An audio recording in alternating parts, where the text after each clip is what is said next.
doesn't interrupt the meeting. And the process that we have here is I will introduce each item, and the staff will present a summary on it. It will come back to the Plan Commission. We will discuss technical questions with the staff. Then we will come to the public and ask for public input on that. After we close the public portion of it, we come back to the commission, and that's where we will vote on it and have our final discussion on it. So with that said, will we please call the roll? Miss Davy, Here. Councilmember Ford, Mr. Groth, Mr. Kiefer, Mr. Mitchell, Here. Mr. Perry, Present. Mr. Marshall, Here. Mr. Coulibaly, Here. Miss Prop, Here. Chairperson Hens. Present.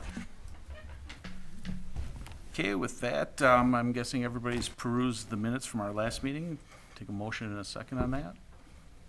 Move to accept as written. Second. Justin, yep. Okay, moved and second. All in favor, say aye. Aye. Opposed? Okay, our first item, do you want to? Yeah, so obviously we don't do consent too often, but just for a reminder on consent, Jeff will give a presentation on all of the items at once.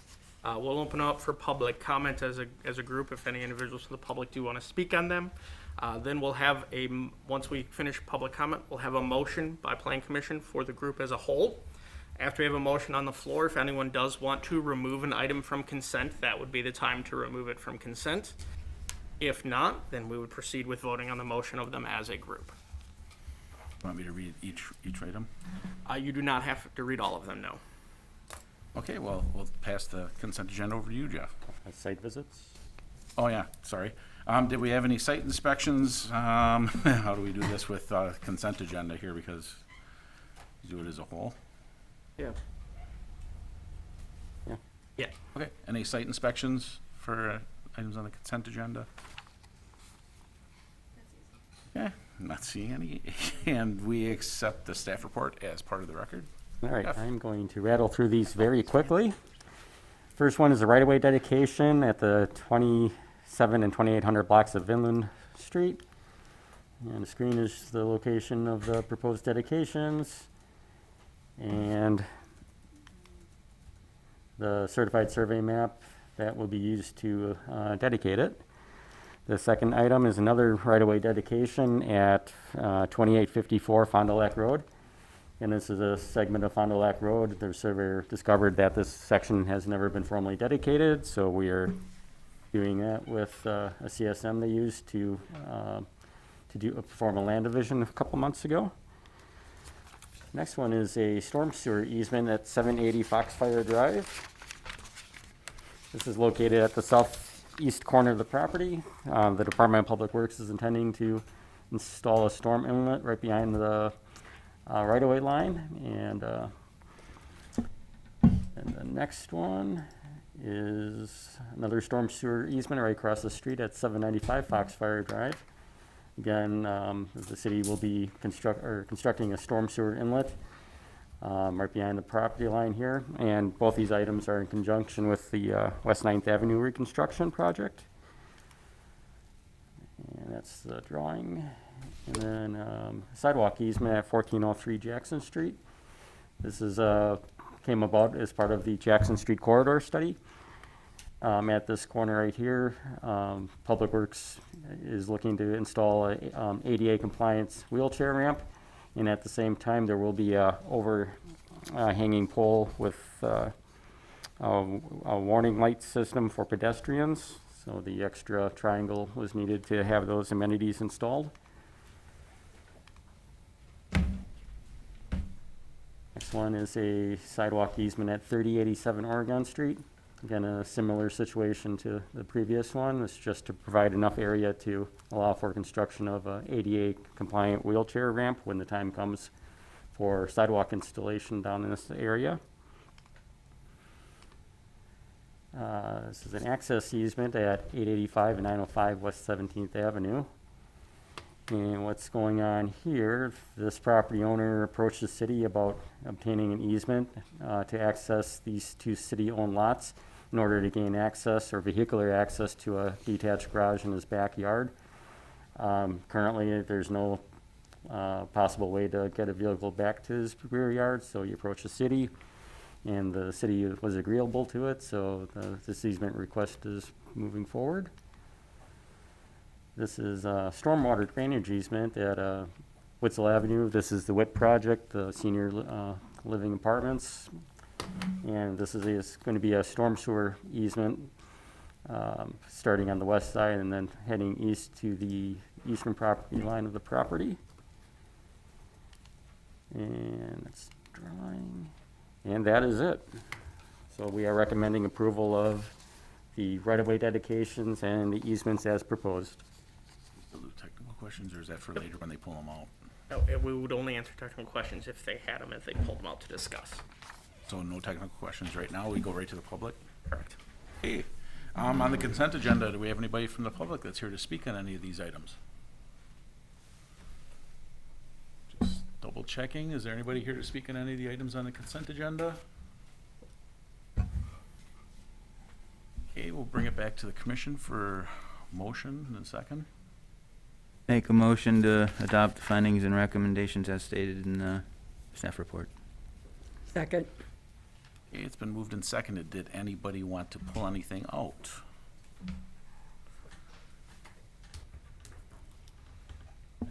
So that, no technical questions then, right? This will be the time to ask any discussion questions they have. Okay, if you have any technical questions or anything to discuss on the items? Okay, seeing none, I guess we will call the roll on the consent agenda. Miss Davy, Aye. Mr. Mitchell, Aye. Mr. Perry, Aye. Mr. Marshall, Aye. Mr. Kulabali, Aye. Ms. Prop, Aye. Chairperson Hens. Aye. Motion carried 7-0. Okay, item number 2 on the agenda, it's conditional use permit request for an outdoor storage use at 3010 Bradley Street. Did we have any site inspections of this? Okay, I'm not seeing any, and we accept the staff report as part of the record. Thank you. So the subject site is located on the east side of Bradley Street, north of West Waukau Avenue. It's about 7.85 acres in size.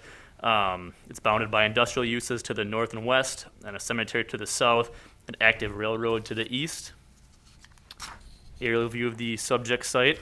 In March of 2020, a CUP was approved for an outdoor storage use for recycling and crushing of asphalt and concrete used by Vinton Construction, as well as storage of construction equipment for them. The CUP was not utilized before it expired after 1 year, so at this time they're requesting a renewal of that previous CUP. Here's the submitted site plan. You'll see the northwest corner of the lot will be used for short-term storage and staging of construction equipment and job trailers and semi-trailers. The front half will be used for processed aggregate storage area, and the back east half of the lot will be used for storage of recycled construction materials, asphalt, and concrete. The storage area will meet setback requirements for the heavy industrial district. The area will be screened with 8-foot tall interwoven chain link privacy fencing, and it will be required to be at least 90% opaque. The applicant will need to provide 4 parking stalls that can be addressed during site plan review. They did not submit a lighting plan, but the drive off of Bradley Street will need to be lit to 0.4-foot candles for access to that storage area. Street frontage and buffer yard landscaping are required. The street frontage total points meet code requirement. However, they're slightly under the 50% requirement for medium trees, so they need to swap out a medium tree in this area to meet that requirement. They are meeting the south buffer yard requirements with about 120 existing mature northern white cedars along that south property line. So they're, again, meeting the buffer yard requirement. With that, staff recommends approval of the proposed conditional use permit for an outdoor storage area as proposed with the findings and conditions in your staff report. And just to note, Brian mentioned it, this was approved a little over a year ago. The applicant never began the project at that time. They came back earlier this summer with the intent to start that project. We found that CUP had lapsed, so now they're requesting approval again for it. Okay, thanks, Mark. Technical questions? Going once, twice. Okay, I'm seeing none. If there's someone from the public here who would like to speak on this item, now would be your time.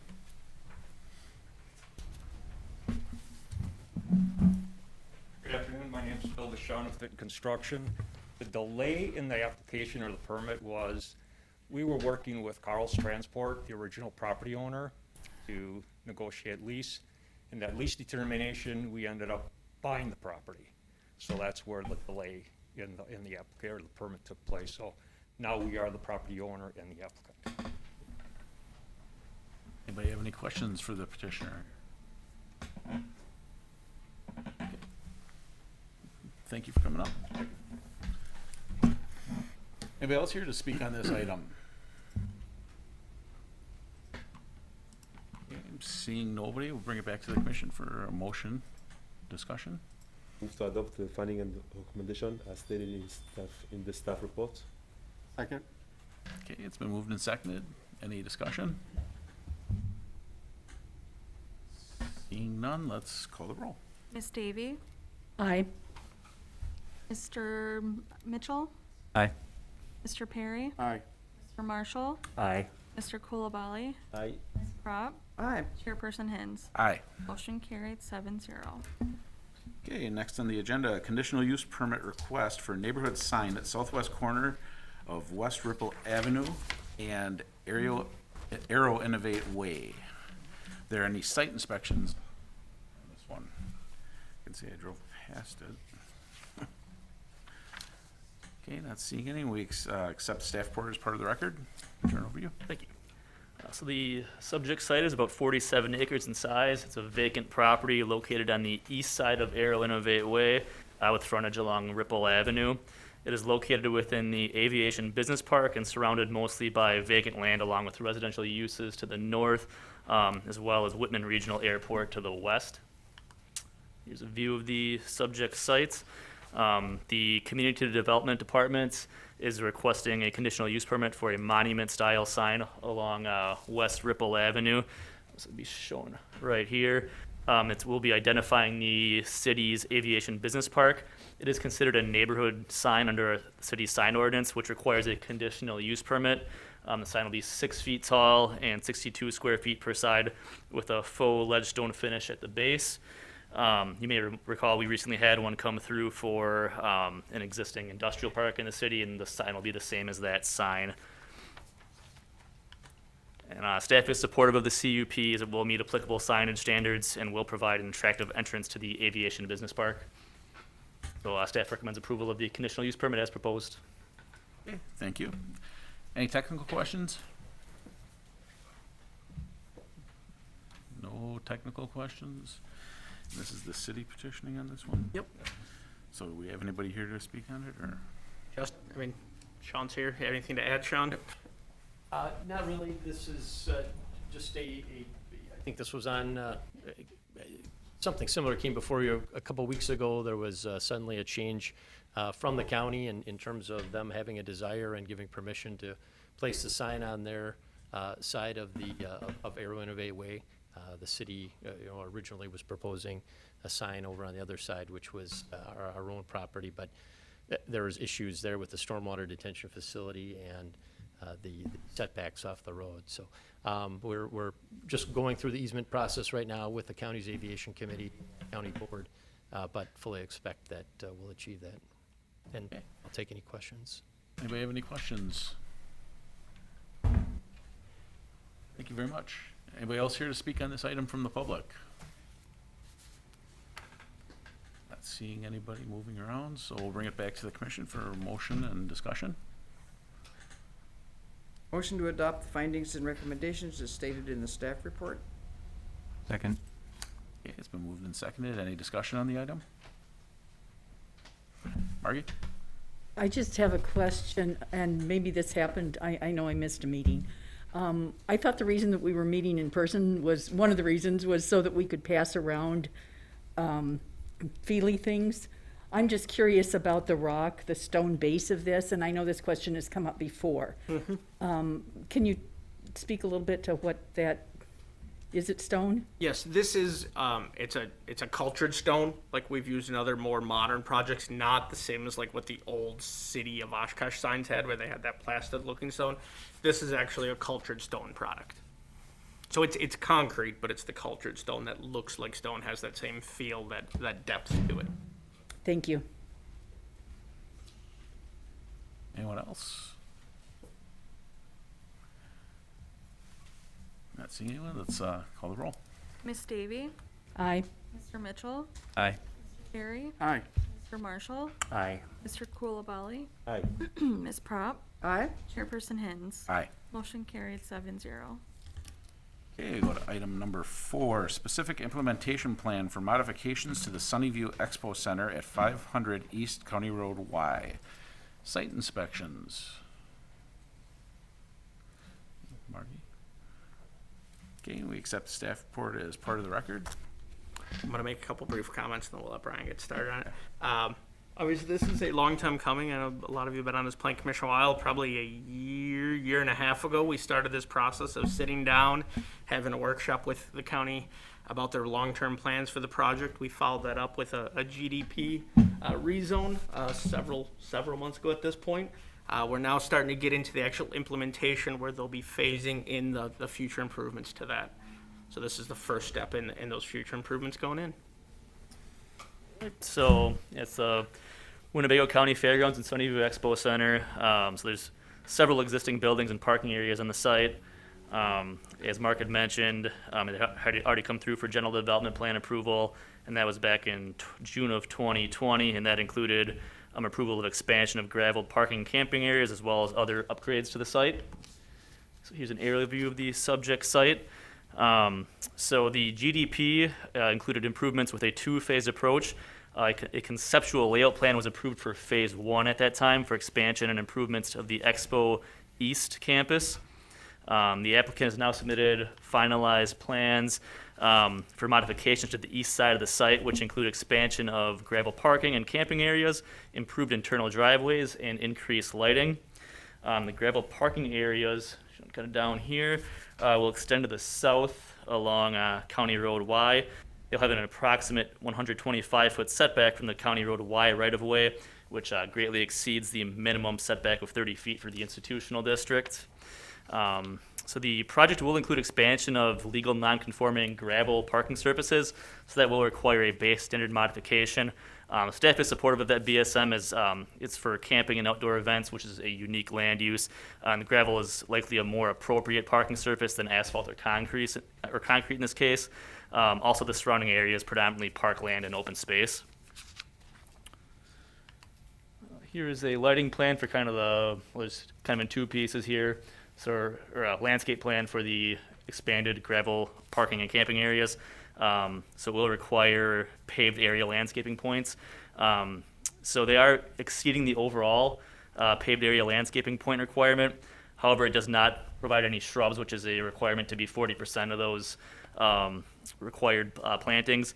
But they are exceeding the overall point requirement for tall trees to offset that. There is a code requirement for interior parking lot landscaping islands, which are not being provided. So staff is supportive, again, of that shrub reduction to 0 shrub landscaping points to provide additional deciduous tall trees. And given the park-like setting of the property, staff feels it's appropriate to reduce the shrubs and have the tall deciduous trees. Staff is also supportive of the BSM to allow the parking area without interior landscaping islands, as it's not really a traditional parking area, and the islands would not be functional due to the types of vehicles and trailers that will be utilizing that parking area.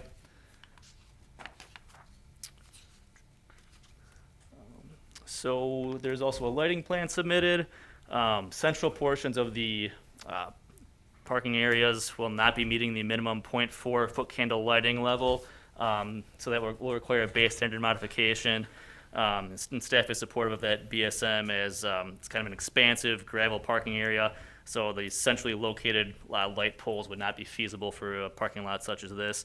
They're also proposing increased light fixture heights to 31 feet, where code allows a maximum of 20 feet for the institutional district. And staff is supportive of a BSM to allow that increased light fixture height as well, as the unique nature of this parking area necessitates high light fixtures to serve the parking lots. Also, the significant setbacks off of the right-of-way line and existing and proposed tall trees will help to mitigate that visual impact of the increased light fixture height. And with that, staff recommends approval of the SIP with the findings and conditions listed in your staff report. Okay, technical questions. Justin? Yeah, I got a question about the middle of those parking areas.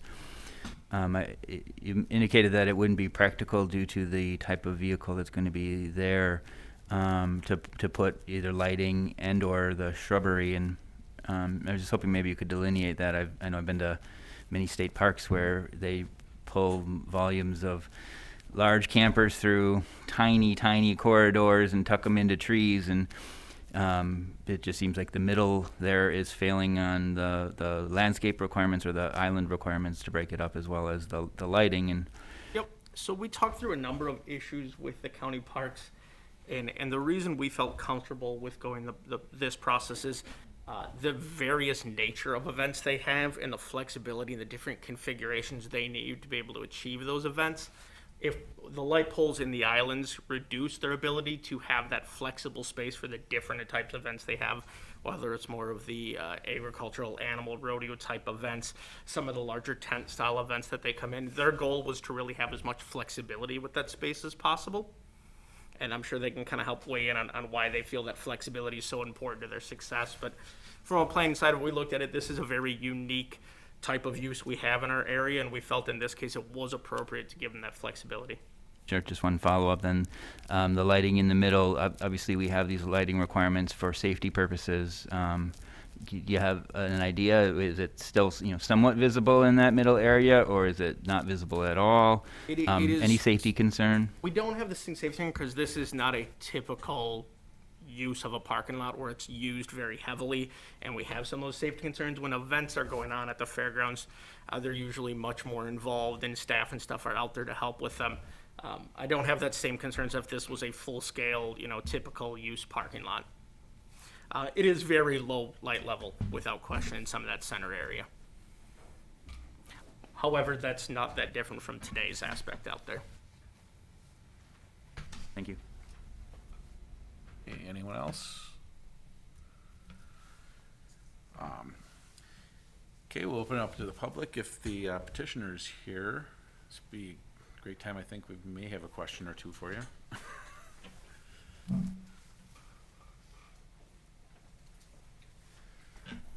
Good afternoon, everybody. I'm Chase Rutler with Corporation, did the civil engineering and project management, and this is Adam Breest, the Parks Director for Winnebago County. Justin, did you want to? Yeah, can you just elaborate a little bit on why it's not feasible for you to meet the minimum standards for lighting and island breakup of the parking space? Yeah, I can speak to that. Thank you. So, and I do want to thank Mark for helping us through this process. It's been somewhat of a long road to get here, so appreciate your help throughout the planning division. So, specifically on that point, this space is used predominantly when there's large animal events, equestrian shows, things of that nature. But then it's also used, obviously you're familiar with the fair that was just out there last week, and placing those light poles in the middle, specifically with tents and large trailers. Honestly, the concern was that they will be damaged over time. There's not a question of necessarily when that will happen. It will likely happen. And then too, in working with the electrical engineer, MSA, we specifically spoke to this point with them and saying, will there be some level of light in that central area? And, the way they really put it to us is, on a night with a reasonable moon, it'll be something similar to that. So it's not lit to what you're accustomed to seeing with the right of way. That being said, there will be some low level of light within that central area. And also to that point, from a security standpoint, this facility is controlled. There is not open access to this facility at all times. And then also as part of this project, there's a security system, a camera system that'll be implemented that helped us feel a little bit more comfortable with not having high light levels throughout the project.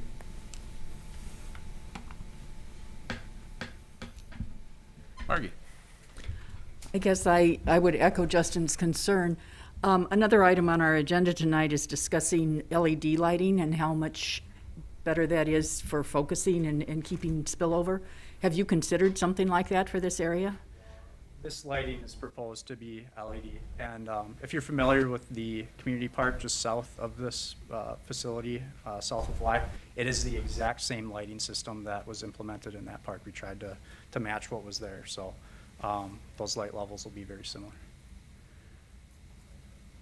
But the space is just too large to light from the and- corners to the, Correct, and that, again, to the point why we requested the taller light poles is to try and push that light as far from the light pole as possible.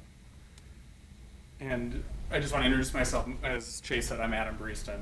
I'm the new Parks Director. I just started in May, so it's good to meet all of you and work with all of you, or hopefully in the future here as well.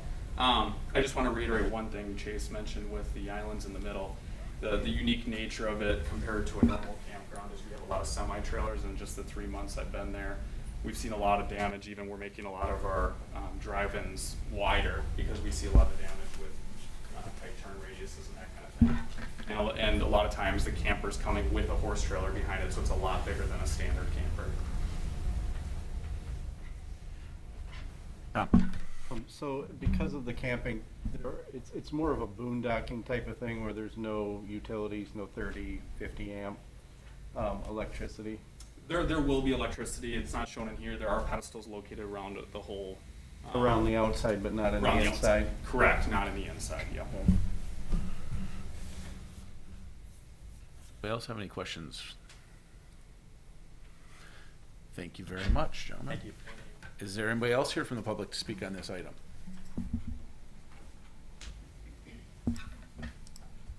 Okay, not seeing anyone, we'll come back to the commission for a motion discussion. Motion to adopt the findings and recommendation as stated in the staff report. second? Okay, it's been moved and seconded. Anybody have anything to say? Okay, I just want to say that, what Mark said, this process has been going on for a while. We've done workshops, and I mean, we've seen a lot of you guys, and I'm glad that it's finally going forward. Because this is one of those, like you said, it's been almost a couple of years that we've been dealing with this, so just wanted to say, good job out there. We're looking forward to seeing the final product out there, guys. Okay, anybody else? No? Call the roll. Ms. Davy? Aye. Mr. Mitchell? Aye. Mr. Perry? Aye. Mr. Marshall? Aye. Mr. Kulabali? Aye. Ms. Prop? Aye. Chairperson Hens? Aye. Motion carried 7-0. Okay, item 5 on our agenda is approval of a general development plan and specific implementation plan for property located on the south 1,000 block of West Smith Avenue, Oshkosh North High School athletic fields. Site inspections. I went by there too. Okay, we accept staff report as part of the record. Turn it over. A comment for me first, sorry. Do want to point out, staff did make an error on the neighborhood notice for this request. We accidentally noticed around the school district, around the actual school property, and not around this parcel. From a legal perspective, we are okay. We did the public notice that goes in the official notification, which is all that is required of a project. The neighborhood notice we send out is a courtesy. That being said, this body may want to consider that in their effect on if they want to table it for any reason so we can renotice it. We've met our legal requirements, but we did, staff did make an error on that. So I want to make sure we're upfront on that. Thank you, Mark. All right. Okay, the subject area consists of a single parcel, approximately 12.5 acres in size. It's located between West Smith Avenue and West Linwood Avenue. The property is used for various athletic programs offered by Oshkosh North High School. The site contains track and field facilities, ball diamond, soccer field, and associated structures such as storage buildings, scoreboards, bleachers, and fencing. This request is focusing on about a 3-acre area at the southeast corner of the property, where it's being proposed to replace the natural turf grass soccer field with synthetic turf. The project does also include adding some field lighting and other amenities. The lot is zoned institutional, which is consistent with the use. And the surrounding area consists of Oshkosh North High School to the north, single-family uses to the south and west, and First United Methodist Church to the east. The 2040 comprehensive plan recommends institutional use for this property and is consistent. At Plan Commission's last meeting, you recommended approval to add a plan development overlay to the existing institutional district. The overlay will allow relief from the zoning ordinance needed to obtain site plan approval. And the PD overlay will provide further review to mitigate potential impacts on neighboring residential properties. As far as uses, there's no plans for adding additional uses other than the existing sport functions. On May 25th, the applicant hosted a neighborhood meeting to all residents within 200 feet of the property to discuss the proposed project and answer questions. Some of the concerns that were raised included light trespass, existing drainage, the proposed hours of operation, and smoking near their properties, and sound levels during events. The applicant answered the questions at the meeting. As far as site design, the focus is to replace the existing turf natural surface to the synthetic. The plan shows a roughly 383 foot by 351 foot, 302,000 square foot synthetic surface to be located at the southeast corner of the property. The primary surface will be striped for football and soccer events. And there are also 2 practice soccer goal boxes located on the eastern end of the property. Let's see.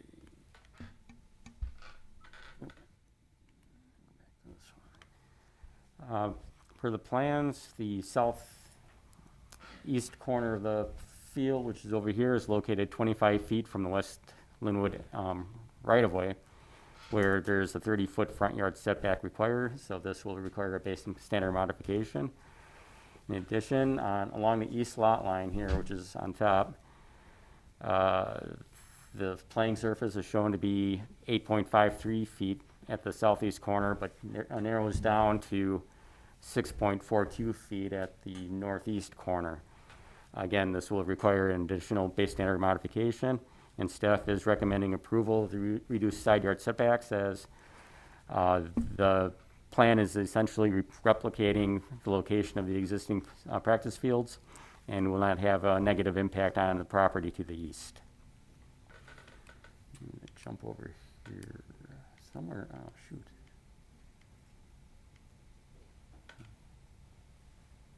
I can add one note if you can stop at the aerial for me, Jeff. The original neighborhood meeting, the applicant, the school district, was looking at redoing the field here immediately adjacent to the residential properties. Based on that neighborhood meeting, they did move it over to where they're showing you today. I have to pause this for a second. The civil plan is not being shown for some reason. Just keep going with what we have. Yeah, okay. Here we go.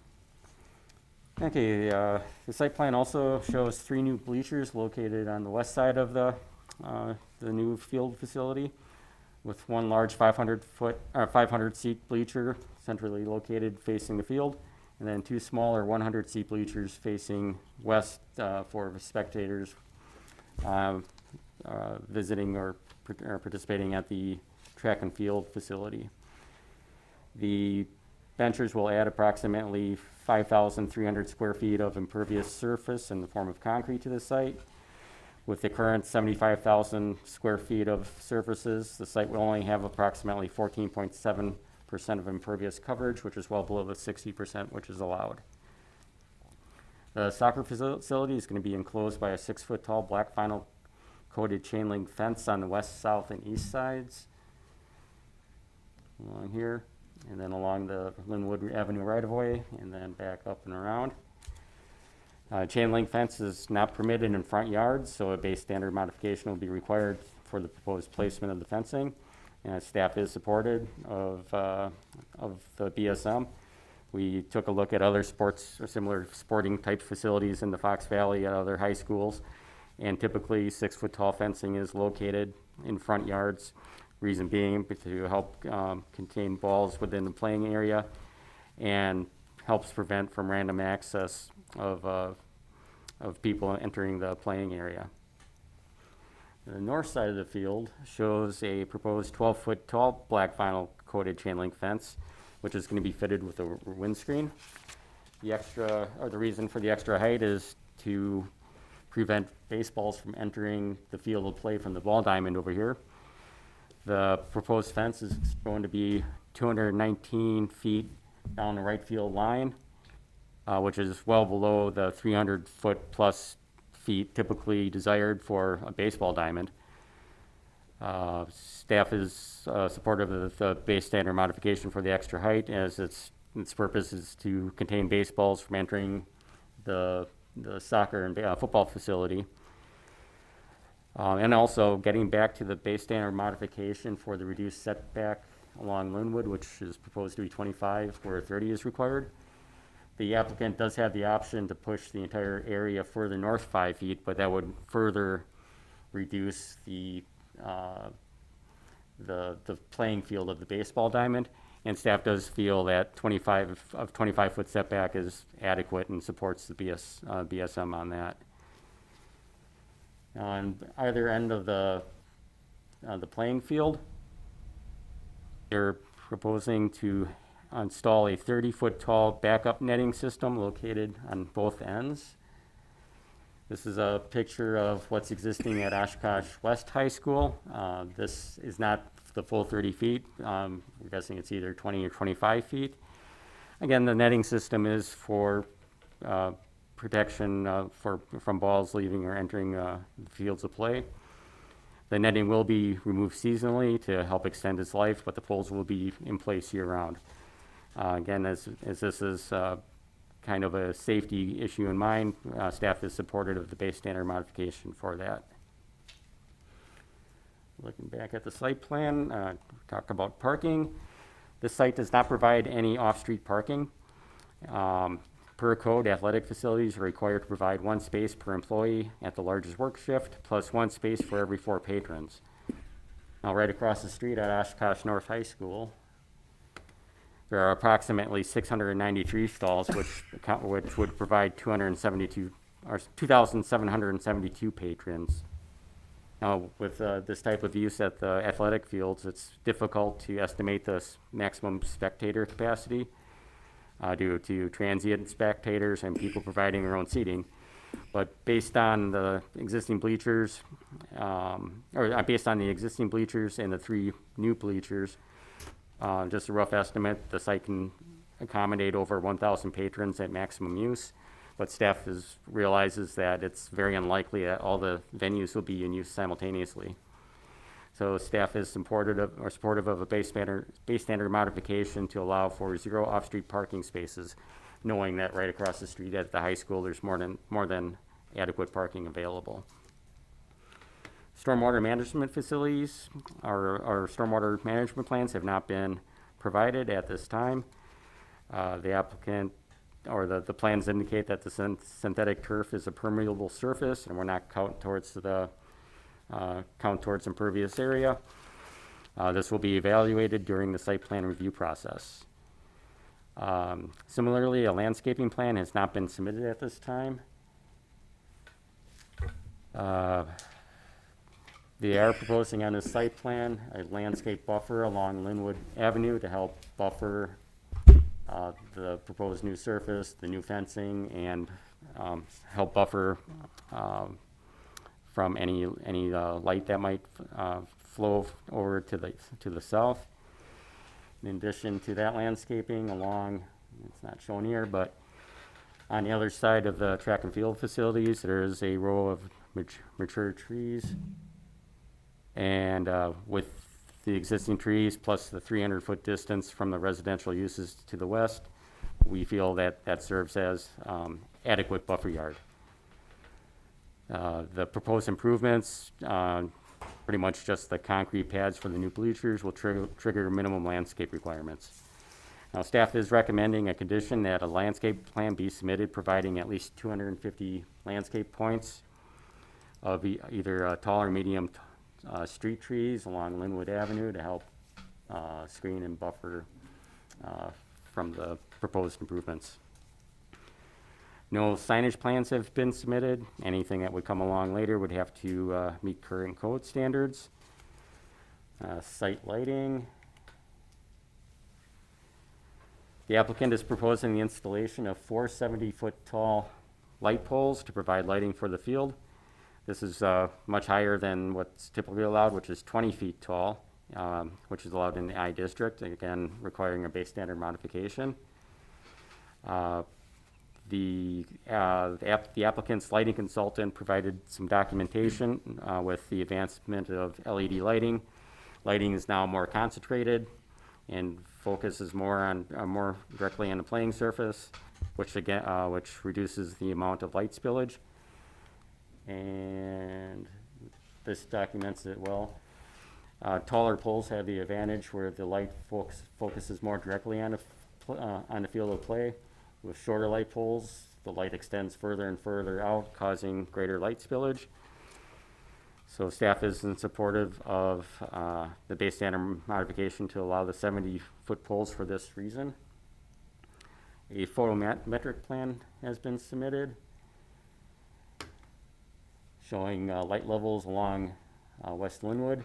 The highest light amount at the property line is 0.48 light candles, where 0.5 is permitted, so the lighting plan does meet code. No additional buildings are being proposed at this time. And then generally as an overall site, there are several base standard modifications being requested. Staff feels with the proposed improvements and the proposed landscaping along Linwood Avenue, that's enough to offset the base standard modification requests. So staff is in support of the GDP SIP proposal as requested with the findings and conditions listed in your staff report. Okay, thank you. Any technical questions? Justin? The lighting map that you showed, was that old based on what you had indicated as their original idea and then they shifted, or no? Because it looks like... So originally these poles, this whole facility was here. And these poles were directly along the residence to the west. They shifted the entire development to the east to get away from those neighbors. Right, so because that's the track up on top, or no? This is the track. So they're going to be, Existing track. they're adding new lighting to the track? No. These lights are for the soccer football field. Right here, there's one light pole, the second one, third, and fourth. They're located at approximately the 15-yard line. And they would be the ones on the top of the screen would be facing east. The ones on the bottom screen would be facing west. Okay. Kathy? I think we've said this a dozen times, but the track and field will remain. Correct. Nothing's gonna change on it. Nope. The only improvement to the track would be those 2 100-seat bleachers located in In the center. the center to provide some Oh, additional okay. seating for individuals on the track. Right here. Mhm. Okay, all right, great, thank you. Justin? Could you talk a little bit about the border, like the east and I believe south border? The distance, there's a sidewalk along there, correct? And if yes, what's the distance between like the fence and then the sidewalk? Is there landscaping? Is there grass? Or is it really like a prison, like you got kind of fence straight up next to the sidewalk, right up next to the road, and, Yeah, so- There is not sidewalk on that section on the north side of Linwood. okay. North side, north side, north So side. they are showing the fencing roughly at the property line, which would be consistent. Jeff and I took a look at Appleton, Neenah, Menasha, Oshkosh, the athletic facilities in the area, and found that to be the common practice is that unfortunately most of them have galvanized chain link fencing. I think in this situation, at least the black vinyl is a little bit of upgrade of what is traditionally seen in these. So yeah, I think I was talking about the, sorry if my directions are off, but the east and the south. The south would be Linwood. Top right corner. Right now, so you can see right now there's about a 4-foot chain link that goes along the Mm-hmm. east property line, and there's about a 4-foot chain link along Linwood. Those would be going up to 6 feet and black vinyl. And then landscaping around it, or no? Landscaping on the inside of it. Not on the outside? Like No, for- that outside would be the public right of way. So if you, can you go down a little bit? It would look more like, keep going a little farther, more of like that. So this is the area along, right now where they have the fence with landscaping inside of it. Sure, so you've got trees on the outside, like on the street side of it, basically. Is that similar, or no? No, in this instance, those trees would be on the inside of the fence. And just one more question on this. You mentioned that the neighbors had talks and whatnot. Did they bring up concern at all about the appearance of a large fence right across the street with no landscaping buffer? So and I didn't hopefully some know. of the neighbors are here. The concerns we had heard during the neighborhood meeting were really from the neighbors to the west that had concerns about the proximity of those developments to their backyards.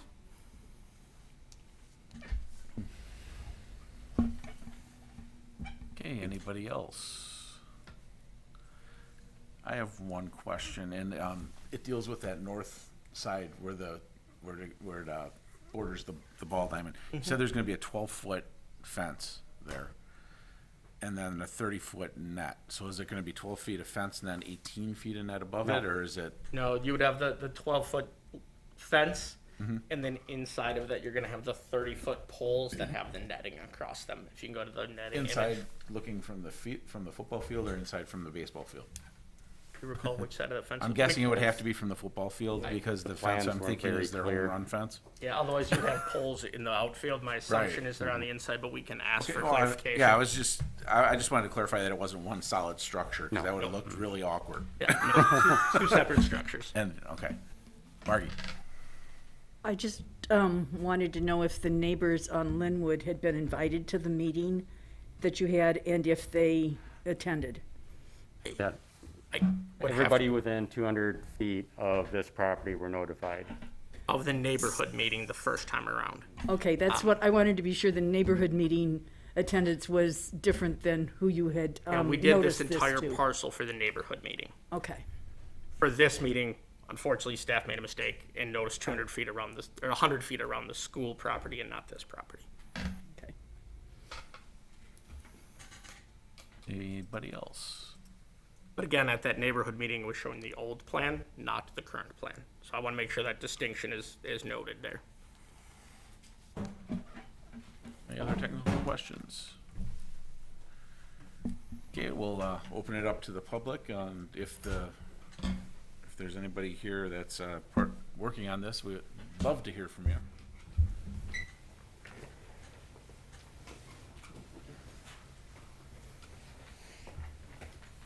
Hi, I'm Jim Fox. I'm the Director of Buildings and Grounds for the Oshkosh Area Schools. John Kinnear, President with Rattler Corporation. We're the site civil engineer on the project. Anybody have any questions for them while we have them here? Were we accurate on on that fence and the net? It's gonna be on the football field side, and then the other one's gonna be the home run fence for the ball diamond, pretty much? That is correct. Okay.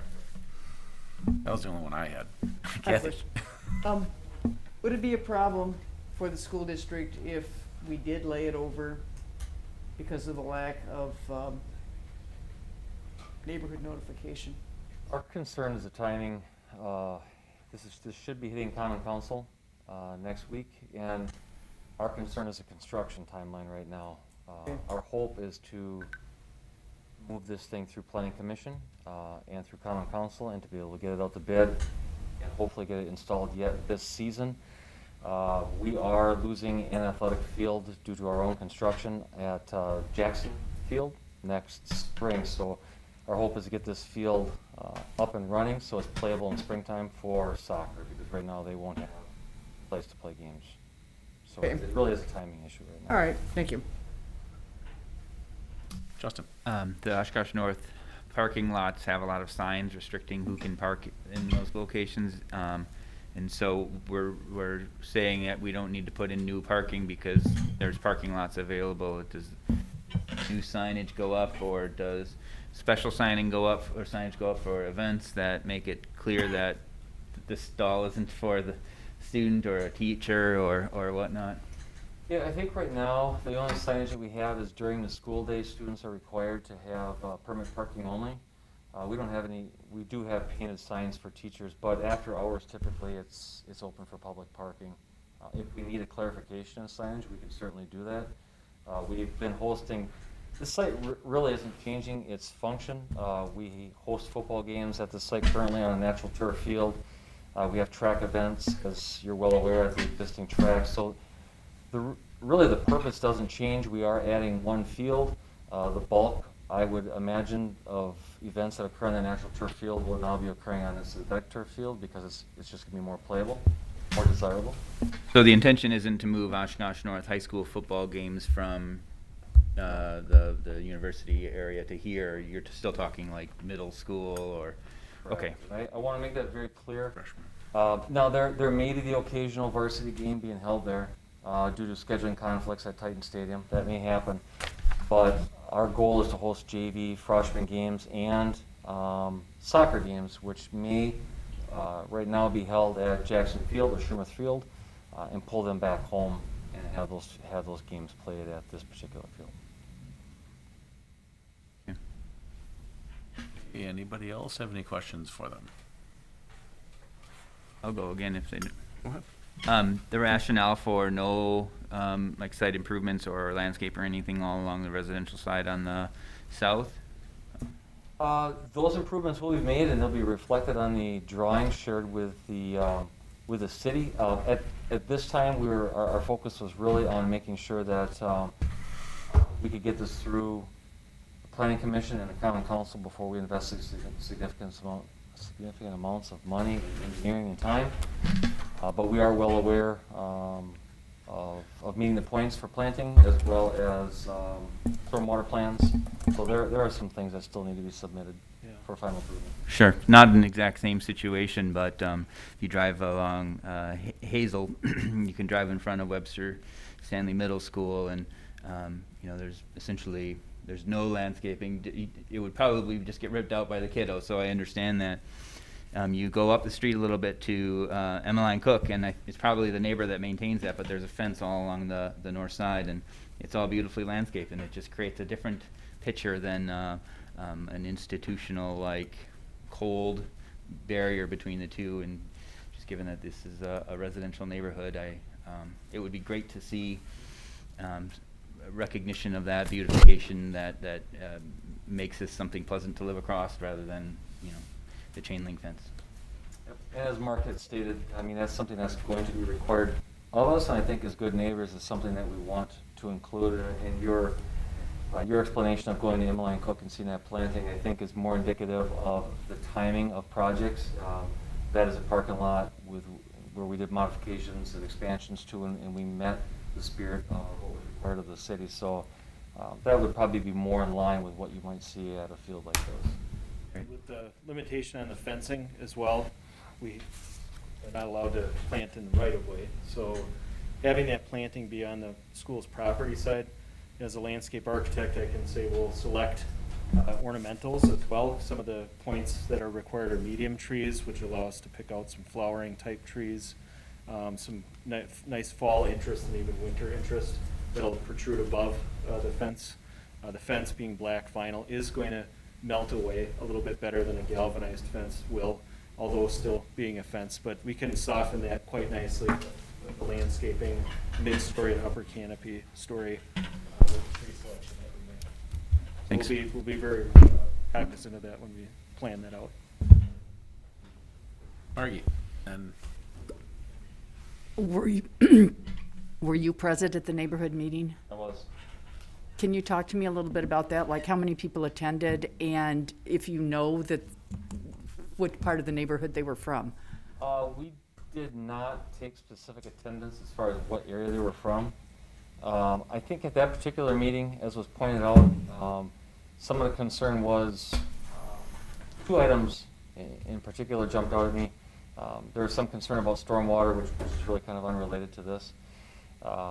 There was some concern about, because at that time, if we were going to put this particular field inside the track, as was pointed out, the poles would have been in a setback, property setback. And so there was some concern about having any type of height pole, whether it be 60 or 70-foot pole, so close to the property line. So we respect the neighbors' wishes at that point. We took a close look at what we could build, and we ended up moving the field out, this particular field out of the center of the track and moved it to the east. So lighting, although we were confident that we could light that field without having any kind of lighting trespass into their property, it just made sense to move the entire field away from the property line and have it not be an issue. Okay, my concern is for the people who live on Linwood. Has the school district reached out to them in any form and told them about this change since the last meeting? No, we talked about the possibility at that particular meeting of maybe moving the field over to the east at that point. But we did not have a second community meeting. We just had the one community meeting. So you're just gonna surprise them? Well, I don't feel it's a surprise. We've been at the planning commission before. We've had signage posted out there. We've had numerous board meetings now where we've discussed it in public. This is a field, this is a current use of an existing field right now. It is a track and practice football field. So we're not developing something new, we're updating it. I have two kids that are North alumni, so I'm quite familiar with the whole area, but, okay. all right, Kathy. I like this new plan. And personally, I could look at black vinyl chain link fence all day. I like it. I like the black. And the chain link part just sort of disappears in the way I perceive it. So, thank you for doing that. And, what was I gonna say? Oh, I like the fact that you moved the soccer field and left the track where it is. And I don't see this impacting the church much. I'm not a church member there, but on the east. And I see less impact, personally, less impact on the Linwood neighbors because they're across the street. So I like this.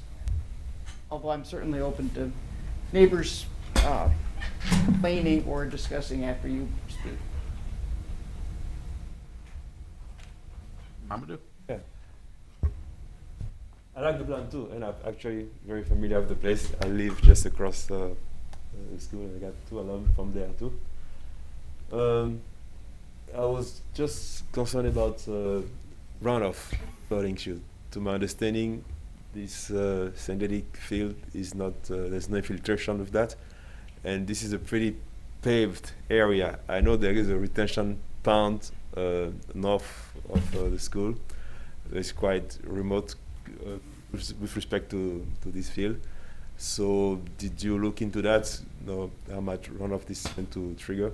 Yes, so with the synthetic surface being a permeable surface, the water will infiltrate through the turf itself. It won't run off like a parking lot. Okay, it is permeable, okay. So yes, sir, and then it will infiltrate into an under drain system to a pipe network to a stormwater control device, a BMP in the southwest corner.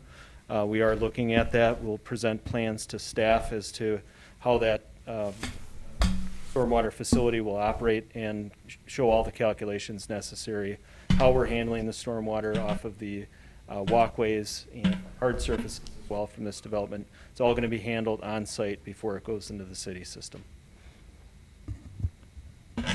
Justin? I'm not sure if any of your submissions indicate access to this area, but can you talk a little bit about any sort of accessibility features for individuals with limited mobility related to getting like either to the bleachers, or if you have something set up specifically for that? Yeah, we have ADA access off of both streets. We have handicap parking in the high school parking lot. We've got ramps to cross Smith Street, and it's all hardscape between Linwood and Smith. There will be handicap seating as well as part of the bleachers. Okay, awesome. So their inclusive seating is all part of the plan. Great, thank you. The south side of those bleachers, is that an ADA ramp? I'm just trying to see if I. Yeah, so the south side of the bleachers is ADA access. There will be ADA seating capacity in the grandstand itself. And it does show a vast improvement from what's currently on the west side of the track at this point in time. Those 200-foot or 100-seat bleachers that look onto the field are much more accessible than what's currently on the west side right now. Great, thank you. Anyone else? Okay, and I'm just going to take this opportunity. I want to quickly echo what Kathy said. Thank you for listening to the neighbors. As probably being the one person here who's had the ability to be on different fields and see the different lighting systems and how they don't bleed over with the newer ones. I get where you guys are coming from, but you still moved it over to make the community feel better, which is fantastic, and that's why we do the workshops. So thank you, both of you, for listening. And with that said, is there anybody from the public here who would like to speak on this item?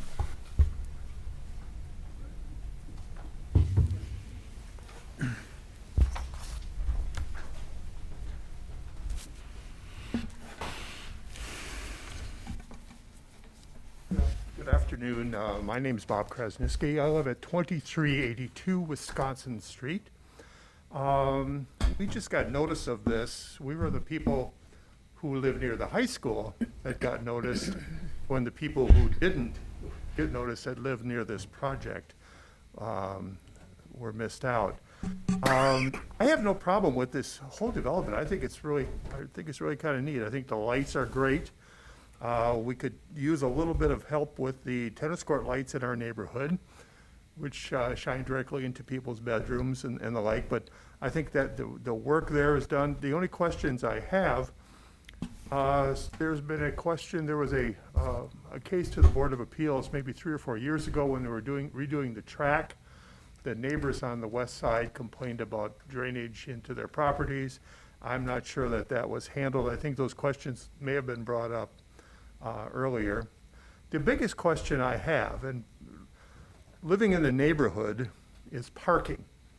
You have 693 parking stalls across the street. I live across the street from the ballpark on Wisconsin Street. There isn't a ball game that goes by, for the most part, that the parking lots are empty and the streets in front of our houses are full. Cars will park in front of fire hydrants. They will park in our driveways. They will park adjacent to our driveways closely. And then, in fact, we've had episodes where they have actually parked in our driveways. I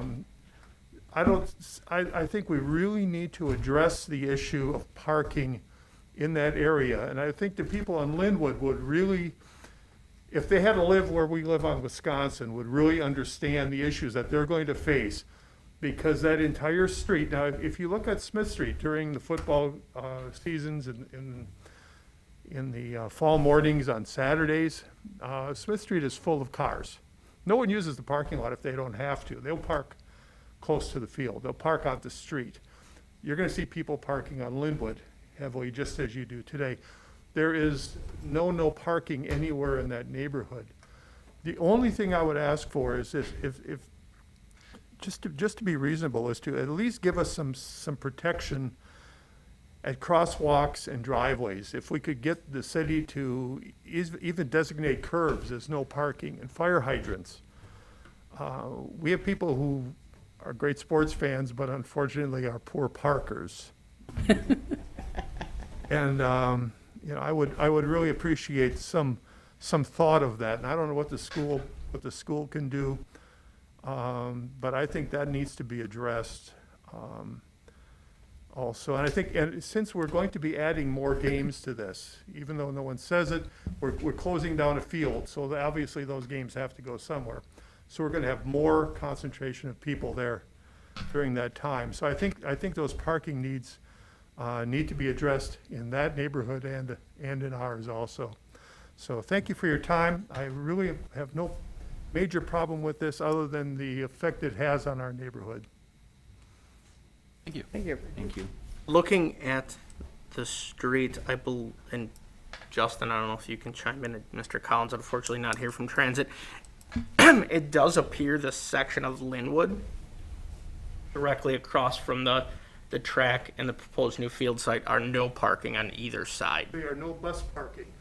I'm just looking at the street signs and they say no parking, but Justin or James? I just drove it. Okay. There's no bus parking. I'm just looking at the signs and can anyone confirm, please?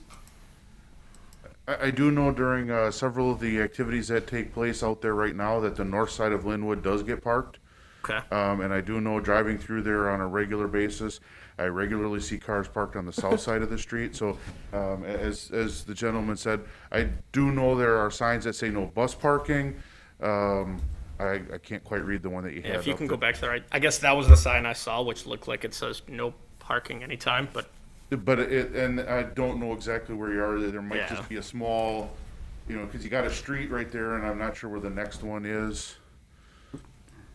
So, but yeah, that would be something that we'd have to take up with the Traffic and Parking Advisory Board to review. But I do know I have seen no bus parking. Yep. There's a no bus parking sign right there. So I know that during activities, that north side of the street does get parked rather full. definitely something I think we can follow up with Transit on, because it looks like there may be some stuff we can work on there. Yeah, I think that would be something that we definitely need to take up with the Traffic and Parking Advisory Board. Definitely. If I may, No. Well, that's up to, I guess, up to Plan Commission.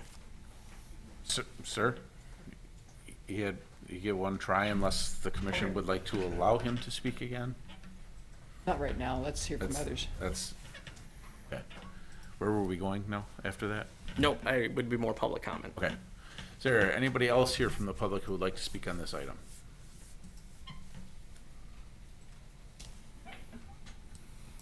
Okay, I'm not seeing anyone. We'll bring it back to the commission for a motion and discussion. Make a motion to adopt the findings and recommendations as stated in staff report. Second. Okay, it's been moved and seconded, and I see Kathy's eager to.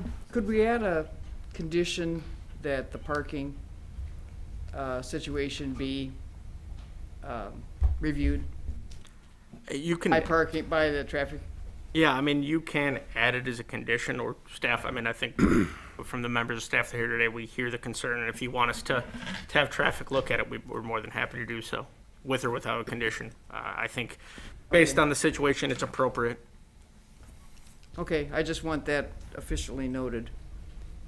And then, speaking for myself, so I don't have to take the floor again, I understand that they want to install this field during this season, and so I'm willing to vote on it and send it forward, as opposed to trying to lay it over. Okay, Tom and then Mom. I do think we need to have an official recommendation that the parking be referred to the other committee, and I think we should specifically say for Linwood, Smith, and any other areas that we feel are of a concern. My hesitation with a condition is it's not actually condition related to land use in the plan development. Direction to staff, I think in this case is the most appropriate way, and if you want to give me exactly what you want us to refer to Traffic Advisory Board, I'm more than happy to do so. I just want to make sure conditions are directly related to the actual end development, but I would like direction from this body on exactly what area you all feel is appropriate to look at. I mean, the concern I have is parking in front of hydrants, parking in front of walkways. We had a question about individuals with physical disabilities. If somebody parks in front of the rampway for that, you know, there's some significant concerns that need to be addressed, and whether and obviously it's residential concerns, and we're going to be hearing a lot about this type of stuff. I lived in a situation very similar to that before moving up to here. I actually didn't mind the lights and things like that because it lit up the neighborhood, and kind of, I felt, kept the bad people at bay when the lights were on. But and it was only for a few hours here and there anyway, once or twice a week. But the parking is a real issue, and if there's 600 and some odd spaces that should be utilized, it should be utilized. Most of those events will have ticketing or entrance coming from one direction, and that's a security thing. So I just think it's something that we should be looking at for the betterment of this development. Mamadou? I do agree with the gentleman about the parking situation. I've seen that. However, I just feel like this is a situation that is not created by the new development. It is a current situation. Whether we develop, we do this project or not, the parking issue will prevail. So, and I think also that it is more about an enforcement issue than anything else. Because one is not supposed to drive in front of somebody's driveway or in the driveway, so this is more about enforcement, law enforcement more than anything else. So whether the project move forward or not, I think this can be looked at. It's not, the parking situation is not directly linked to the implementation of this project. That's the way, but it needs to be addressed regardless. That's my observation. Justin? I just wanted to note, so I went to a number of track and field high school meets this last year, and all over the conference, and I don't think any of them listed where to park. And so I'm from another town, and I come to the track and field meet or whatever at Oshkosh North High School, and I see a parking lot, and I see a sign that says permit required or something like that, you know. And no surprise that those parking lots are empty. I think that if there's a way to get somehow the district to provide appropriate notice, and maybe that's part of this traffic review or parking review, that either notice goes out to these events where to park, or that the signage indicates that it's only during 8 to 3 or whatever. And some sort of like event parking signage as well as maybe added to the school to help differentiate that for Even if people they put coming. temporary I agree. The only other thing I had then is some folks have indicated a concern about was there sufficient notice for not legal purposes but just for integrity? Is it possible to still send out notice, say tomorrow, that the council meeting is coming up and you would have an opportunity to talk on this at the council meeting? We definitely can with our current mail system in this area. We send it out tomorrow. Hopefully individuals would get it Saturday, Monday-ish. Before Tuesday's meeting. If Plan Commission feels it appropriate, we'll make sure that is sent out tomorrow morning. We also have a link leading to Oshkosh Television, since this is televised. So Yeah, you can review the meeting. we could that's a great point. We could provide a copy of this meeting link in that notice so they could watch the video as well. Great, thank you. Mark? Could we have Jeff explain what he's put up here on the board for us? This is the on-street parking restrictions from the municipal code. As everybody was saying, along the north side no bus parking along the north side of Linwood. And there's some no parking. So the no parking signs the only by no each parking are directly beach.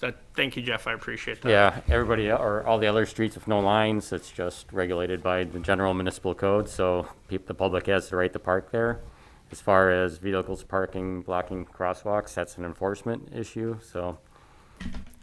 And I shot a message to Jim Collins, the Transit and Traffic Director, to request that they place this on their next agenda for discussion and review. I get the red, Jeff, but what's the yellow and the green specifically? The green is, you have to identify it because there's some weird wording that you just can't For symbolize. example, like the no bus parking. Yeah, there's something unusual ones like this one's no parking from 7:30 to 3:30 p.m. on school days. Yellow is 2-hour parking, blue is 1-hour parking, but the streets that have nothing is just per municipal code for parking restrictions. So they're free to park on either side. Thank you. Hey, anybody else? I think most of us have spoken anyway. And I don't want to belabor the point, so let's call the roll. Miss Davy? Aye. Mr. Mitchell? Aye. Mr. Perry? Aye. Mr. Marshall? Aye. Mr. Coolabali? Aye. Ms. Prop? Aye. Chairperson Hens? Aye. Motion carried 7-0. Okay, move to item number 6 on our agenda, specific implementation plan for commercial development at southwest corner of West South Park Avenue and West 20th Avenue. Do we have any site inspections? And I'm on there too. Okay, and we accept the staff report as part of the record. All right, there you go. One more opening comment for me. Unlike the previous request, this was noticed correctly. However, we were notified this morning that the applicant did not think they were going to be able to make it today. So unfortunately, when we get to that portion, they were unable to make it unless they did find a representative that could come. Oh, and I take that back. They found someone that could make it. All right, so the subject site is located at the southwest corner of West South Park Avenue and West 20th Avenue. It was the former Packard Pub site. Here's an aerial view of the subject site. In April of this year, a zone change to add a planned development overlay was approved, as well as a general development plan for commercial development on the subject site. So there has been an approved CSM for lot line adjustment, including the subject parcel as well as the parcel to the south.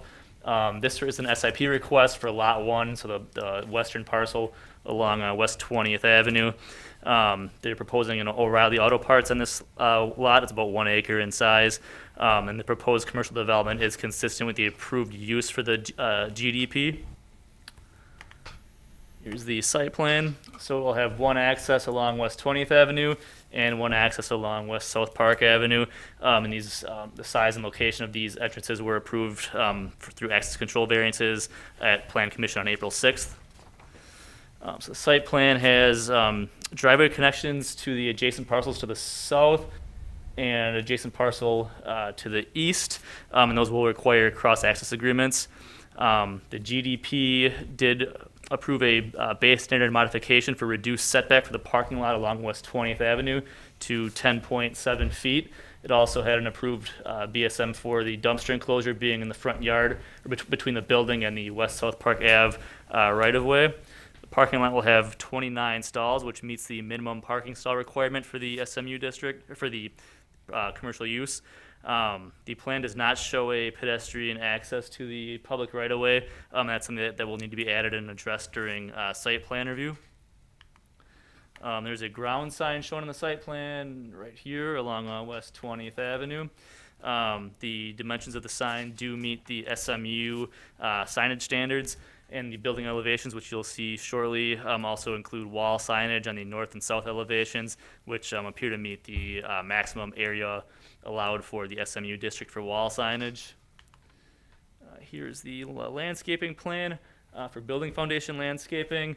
The plan is showing the points are being met. However, they're using a lot of perennials to meet that, which have been over-calculated. So they need to swap out those perennials with evergreen or deciduous shrubs to meet that building foundation landscaping requirement. The approved GDP included a condition that the landscape plan shall exceed the minimum point requirement for street frontage landscaping along West 20th Avenue to offset the reduced parking lot front setback. The landscape plan is short of the total street frontage point requirement for West 20th Avenue and West South Park Avenue, and also short of the Well, actually, just for the West 20th Avenue, it's short. It is meeting the total point requirement for West South Park Avenue, but it's short of the medium tree requirement for both frontages. So that will need to be addressed as part of site plan review.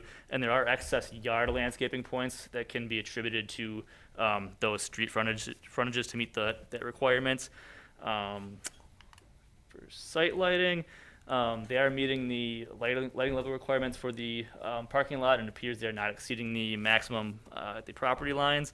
However, they are proposing a 25-foot light poles, which exceed the maximum height for the SMU district, which is 20 feet.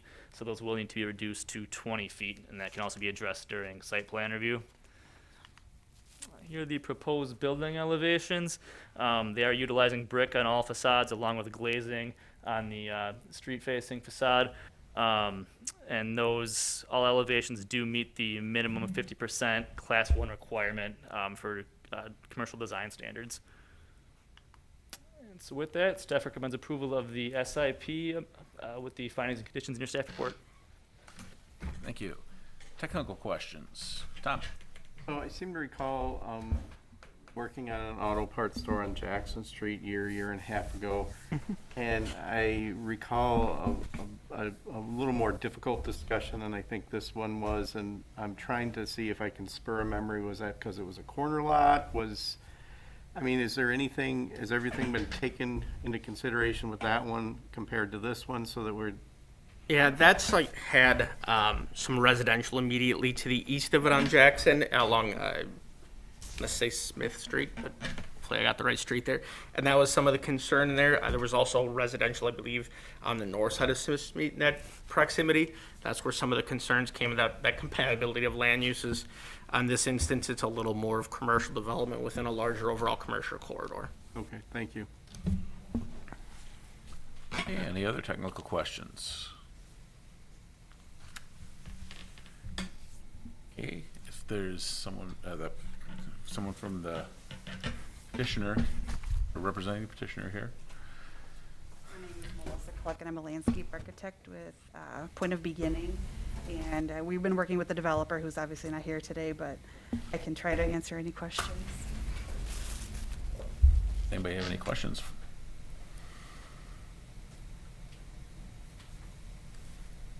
Well, that'll make it easy for you. Appreciate your coming. No problem. And is there anybody else here from the public who would like to speak on this item? Not seeing anyone else here. Bring it back to the commission for a motion and discussion. Move to adopt the finding and recommendation as stated in the staff report. Second. Moved and seconded. Any discussion on this? Justin? Just one question about ins and outs. Any concerns with proximity to the intersection about, traffic issues or whatnot? No, if you recall, it was, and Justin's coming up, it was heavily discussed during that GDP workshop processes we had of trying to determine out what was the best alignment of it. We used to have, I believe, 2 along West 20th, and we got to more 1 common, trying to line it up appropriately. If I recall correctly, we ended up going with 1 a little bit wider and trying to locate it at the most appropriate position to minimize as much as that is possible. But I think Justin probably has a better memory on it than I do. Yeah, you pretty much stated it. There was 2 on there. I think the original proposal back in April was they wanted to keep 2. We talked with them and worked them down to the 1, and they wanted the basically the dedicated right out, left out. So we have the little bit wider driveway with the rumble strips separating the out from the in. Awesome, thank you.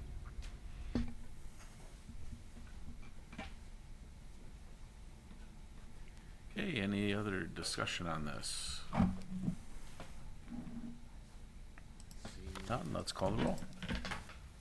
Ms. Davy? Aye. Mr. Mitchell? Aye. Mr. Perry? Aye. Mr. Marshall? Aye. Mr. Kulabali? Aye. Ms. Prop? Aye. Chairperson Hens? Aye.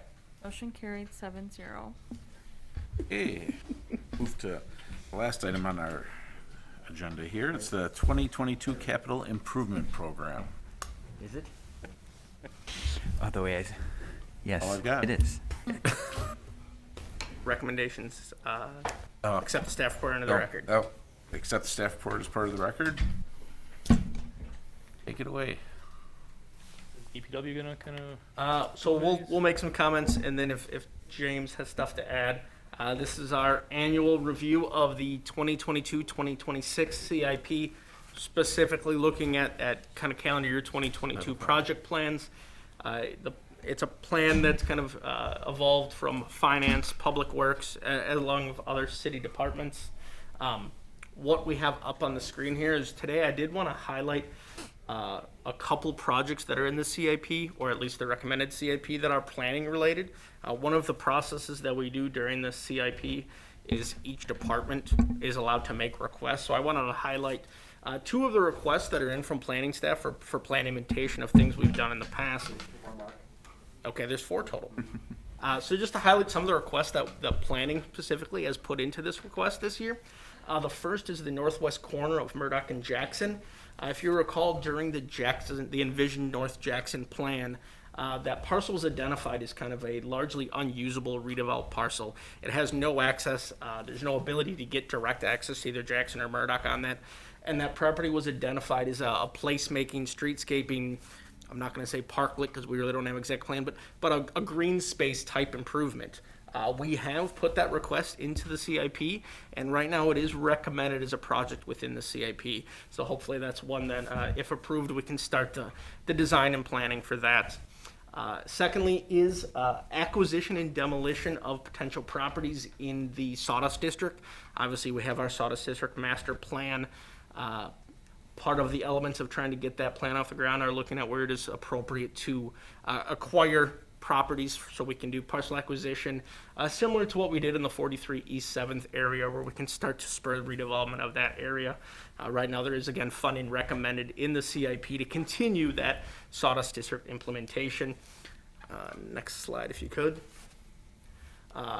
Also in the Sawdust District, one of the things that we did request funding for in this year's CIP is the Sawdust District Master Plan does call for some major gateway improvements to help, again, with that placemaking, identifying of the Sawdust District. It identified 3 locations for potential placemaking, signage, elements to be added, and that did make it in, so request for some funding to begin working on those.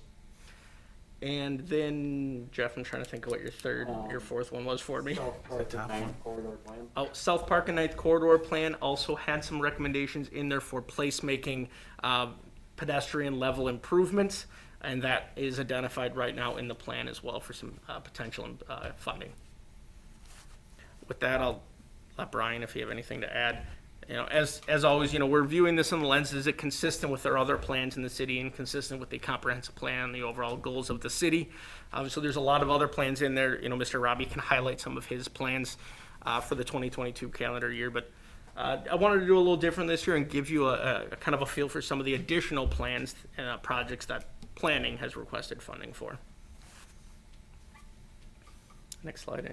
I think that's everything we have. Mr. Robbie? I'm primarily here to answer any questions if you have them. I mean, we're had not planned on going project by project through everything. One thing I will note is, as of this afternoon, the interactive map on the CIP webpage should be functional for the proposed 2022 to 2026 capital improvement program. We may have a few updates left to do, but we did get that active probably about 30 minutes before this meeting kicked off. So It wasn't at 3 o'clock, I know that. Yes, I asked one of my staff up front, and they were working with IT about 3:30 to get that one activated. So that should be on the webpage now. That highlights a lot of the projects that are easy to geographically locate on a map, and there's a lot of information that you can get by just selecting on any of those projects.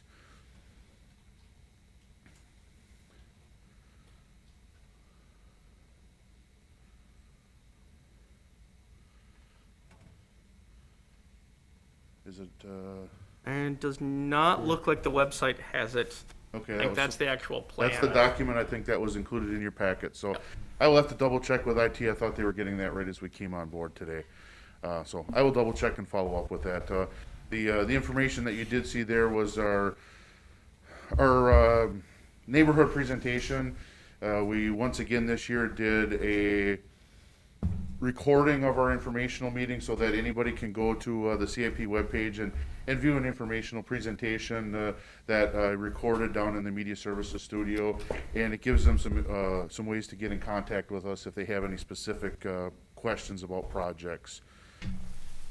Couple of things that I will highlight, just the big street reconstruction projects are always of interest. So kind of the big things for next year: Algoma Boulevard from Wisconsin to Congress, so all the way through the university next year.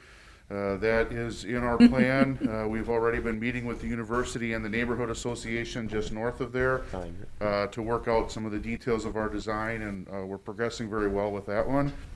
Along with that Algoma Boulevard, we will also be doing Vine Avenue from High to Algoma, because we've got to get a big storm sewer from High up to Algoma to help with the drainage. And coming through the university at the pedestrian wall, which is Black Hawk Street, vacated right away.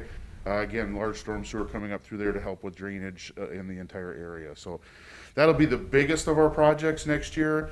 Some of the other projects will be East Lincoln Avenue from Main Street east of the railroad tracks will be getting reconstructed. Continuing some of our sewer interceptor projects on Oregon Street, getting from Walcott to 35th, and from Bowen Street, getting from Murdoch north to Anchorage Court to help us eliminate a pump station. So we're continuing to work on projects to help reduce our overall operation and maintenance costs to the utilities as well. Bradley Street, as you look at some of the attachments from the Common Council, we had originally pushed Bradley Street out a year, but then the Common Council decided that they wanted to borrow a little bit more to get a few more projects done, so Bradley Street got moved back into next year. So we're continuing to work with some of those recommendations that Council just gave us last week to add a few projects back in. But I believe that table was one of the attachments with your packets as well. One other note I'll add, because I know it's probably of interest to this body, is extra money was put in for Lakeshore Park as some of the additional money that council did decide to spend. That was going to be my question. I noticed that was missing. Yeah, they added, I believe, $250,000 additional for Lakeshore Park above what they had already allocated previously.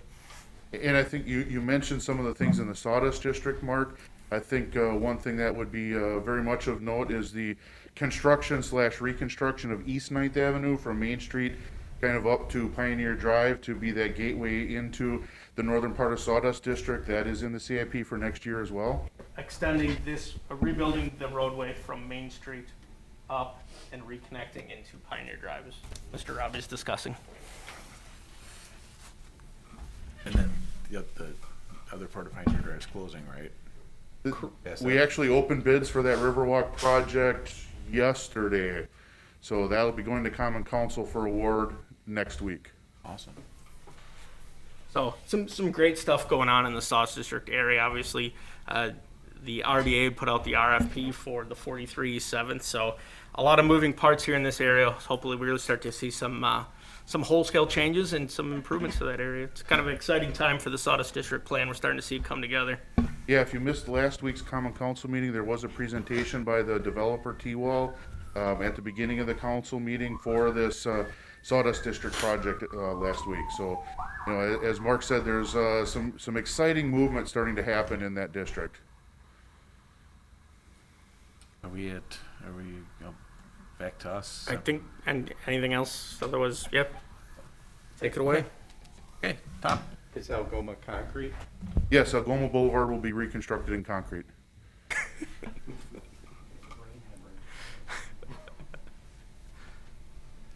Justin. Oh, Justin, sorry. I'm not sure if this is a voting thing or what the sequence, because there really hasn't been a motion, or I'm not sure where we're at. But Yeah, I guess right now we're probably in, we'll call it technical questions. Yeah, Okay. it's a little different than other things. These may be in there. I'm just curious if there are, two separate things. Any updates on the water treatment? I know there was the discussion and it kind of got pushed back on what's happening there. A couple years ago, Main Street Bridge was a discussion, and since we're starting in that area, and somebody had brought a concern about, I love that it maybe is going to one lane both ways, south South Main, I think, with parking. Somebody mentioned a concern about long lines of cars if the bridge is up, and if there's any discussion regarding bridge. And then separately, you mentioned stormwater management or the water lines that you're putting in. And we've been doing a lot of those, and those are huge, massive projects at a significant cost, and they're wonderful. Is there some way, like, we just had a lot of rain a couple of weeks ago, and is there ever like an update of how we're doing? How are these functioning, and an analysis that is, we've diverted this much water, or some sort of qualitative or quantitative, look at how it's working. Let me see if I can remember all of those as we work through them. First off, there's not been any discussions about the Main Street Bridge. I think you're thinking about the Jackson-Oregon Street Bridge. That was one that previously had been on the plan with the DOT. DOT has recently restarted that environmental process, so right now that bridge, whatever the ultimate recommendation is for that bridge, is scheduled for, I believe, 2027, 2028, somewhere in that time frame. So they're just restarting the environmental process, and we'll be working through local stakeholder meetings, public official meetings, public information meetings. So it's at the very, very start of the process all over again. Sure. You mentioned the South Main Street restriping. Had it not been for a breakdown in their painting equipment on Jackson Street late last week, they would already be working on South Main Street. So as soon as they are finished on Jackson Street, they will be moving to South Main Street, but unfortunately they had some equipment malfunctions late last week that have delayed that part of the project. Mm-hmm. The water filtration plant, I believe you're probably referring to the Clearwells project. We had a workshop with the Common Council earlier this year. We are working through gathering some additional information and getting to a 60% design level, at which point in time we'll be looking at holding a public informational meeting. Right now, I think we're tentatively looking at mid to late September based on the latest information that I've seen from our design consultant. So obviously, once we know a little bit closer when we're going to hit that, then we'll work on getting that scheduled and get that information out. But we are working on scheduling a public informational meeting for that project. And as far as the stormwater management projects, we're working with media services on putting some information together. Certainly we have not gone back and done an analysis of, well, if we hadn't done this project and we got this rain, what would the flooding have been? We tend to look at it's more advantageous to have our staff and our consultants working on planning for the next project rather than doing a lot of those what ifs. Certainly anecdotally, there are a lot of people that can say, yeah, we experienced a lot less flooding. Obviously, there are some places, like the 9th and Ohio area where we still have a lot of work to be done. And as you look ahead in the future years of this 5-year plan, there's a lot of projects planned in that area as well. Thank you. Yep. Okay, anybody, I guess we're in technical questions right now, and we have someone here to answer. Anybody else have any questions? Okay, open it up to the public if there's, open it up to the public. If there's anybody here from the public who would like to speak about the capital improvement program, now would be your time. Here for the next one. Seeing anyone here, so we'll bring it back to the commission, and we will need a motion and a second to accept the 2022 capital improvement program. So it would be to Or to recommend acceptance. Yep. Okay. The council has to. Correct, council still makes that final determination. So need a motion and a second. I move that we recommend acceptance of the 2022 capital improvement program plan with the findings listed in the projects, and that they're not in conflict with the city of Oshkosh's comprehensive plan. Perfect. Second. Oh, we got there. Any discussion on the capital improvement program? Seeing none, let's call the roll. Ms. Davy? Aye. Mr. Mitchell? Aye. Mr. Perry? Aye. Mr. Marshall? Aye. Mr. Kulabali? Aye. Chairperson Hens? Aye. Motion carried 6-0. That ends our agenda. We are now going to the planning director's report. Turn it over to you, Mark. I'm gonna ask one question, kind of related to the last item under the plan check report. Did you like me highlighting some of the planning specific requests that we've added to the CIP? Did you find that beneficial? Yes. Good, we'll continue to do that then. Under the plan director report, originally we had ended virtual meetings. It has been made back available to boards and commissions for the time being. So I wanted to have a discussion today. Unfortunately, obviously, we're missing a lot of members, so I'll probably follow up after today with an email to the full group. But I wanted opinions, takes on if you would be interested to returning to full virtual meetings at this time. I can't say for how long, but that has been made back available to boards and commissions. And is it all or nothing again? No hybrid? Correct. It is still all or nothing, either all in person or all virtual. I would definitely prefer to be virtual. Preference virtual, however, if somebody's really committed to having to be in person, I'm cool with that too. Preference is virtual at this time as well. Virtual is fine. I don't really care, but I'm okay with virtual. I'm fine But either way. what triggered our coming back to The in-person? yeah. At the time, those decisions were made based on the present situation of COVID, where it was at, the numbers we had in our community. As you can see, the City Hall did go back to masking based on the current situation in Winnebago County. So with that, it's the same kind of thought process was there to offer virtual meetings once again for boards and commissions based on the current conditions of where the COVID pandemic is.